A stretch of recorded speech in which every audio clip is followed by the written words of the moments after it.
What is up, fellow nerds? Your friend Connor Doe here from Always Nerdy TV, there it is, giving you another exclusive video on the differences between the comic book Avengers Infinity War and the movie that just came out. So we're going to dissect it and go into the differences up until what happened in the movie. So let's check it out.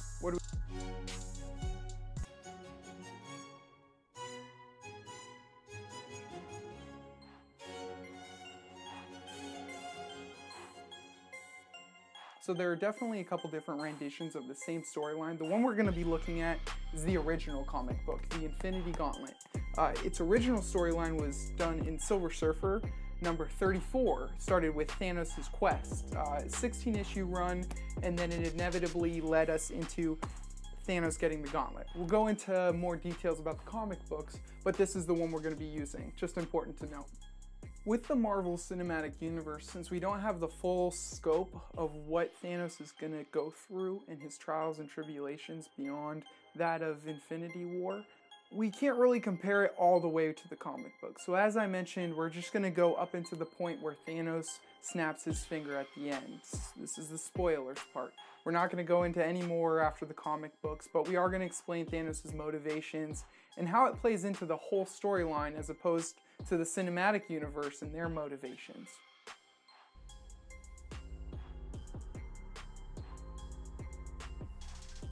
The entire time I knew him, he only ever had one goal. To wipe out half the universe. If he gets all the Infinity Stones, he can do it with the snap of his fingers. Because we don't see Thanos collecting the Infinity Gems in the comic books, the Black Order don't really exist. In fact, they weren't written in the comics until 2013, so it was a little surprising to see them in the movie, but kind of cool. So now that we got that out of the way, let's talk about the differences between the comics, and we'll start with that storyline. Let's get into it.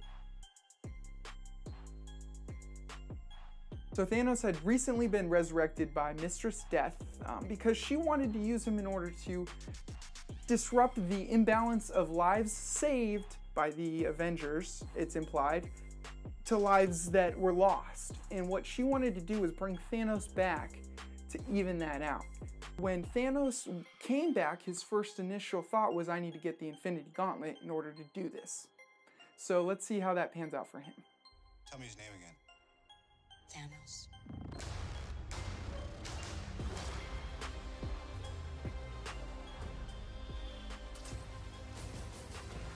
We got one advantage.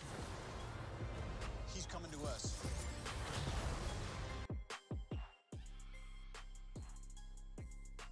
Why I like to compare this one to the movie universe also is because this is the first introduction we really get of Thanos. He does show up for a bit in the Silver Surfer comic book, as I mentioned, but it's very good to get first-hand perspective. And the first pages, he creates a mountain and it says God on it, like it's his own. His right-hand man says to him, well, man, what if you mess up? Like, you could get in a lot of trouble quickly. And Thanos looks to him and says, I don't make mistakes. Blows up the mountain. Very cool scene. Very cool to read. One detriment that the movie has to the comic book is their lack of character pool that they can draw from. Really inhibits them when they can't use characters from Fantastic Four or characters from the Infinity Watch, such as Adam Warlock. So while we're learning about Thanos, we're learning about the Infinity Watch. So I won't go too much into them, but they are characters that watch over the Infinity Gems. So Thanos goes off to Mistress Death's place to show off his new casa, brings her back to the pad, and she's still giving him a cold shoulder. Her slave even comments on how desperate Thanos is looking, but this is how much he adores Death for bringing him back to life when really he thought all was lost. You can't blame him, can you? So it's at this point where the cinematic universe and the comic book universe really diverge for me. You've got the cinematic universe that makes Thanos' motivation solely to balance out the universe himself, whereas this is more about pleasing Mistress Death. And her initial goal was to balance the universe, but it's not really Thanos' initial goal. So it's interesting to see this dichotomy between those two and him try to win her love back. We'll go into that a little bit more here. So Thanos, talking to Mephisto, realizing he's still getting the cold shoulder from Mistress Death, says, Mephisto, what the hell should I do, man? Girl can't even check me out. I'm doing all this stuff for her. I built her a goddamn temple. She ain't into it. Mephisto says to him, look, man, fight fire with fire. This girl, she's morbid as fuck. Look at her. She's morbid. So do something morbid. So what does Thanos do? Does something morbid. It's great. Now he brings back Nebula, his great-granddaughter. She's on this fine line between life and death. And Thanos himself says that she is wishing she's dead every second and just in instant and always continuous agony. Basically telling Death, this is why you exist and this is my gift to you. It's also super important to note that Thanos is willing to create cosmic rifts just from his emotional power of love. They actually emit cosmic waves that create earthquakes, and it was only because Earth was on the outermost 1% of the cosmic shock waves that they only felt earthquakes. Otherwise, exploded near Thanos once he admitted his love for Mistress Death. Very interesting.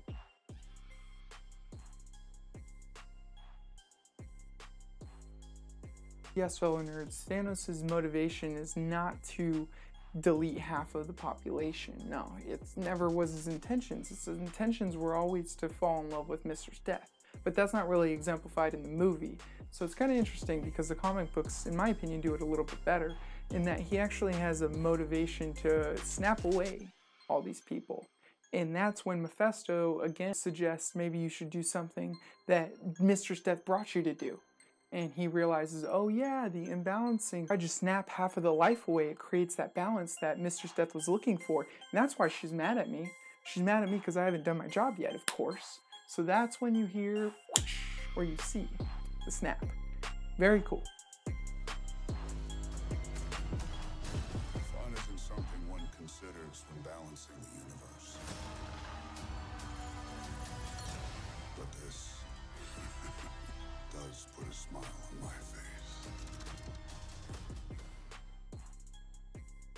I don't think it's really fair. The writing is just uncomparable, and understanding the motivations of Thanos, they just have different aspects like the Black Order that don't really make it the same storyline 100%.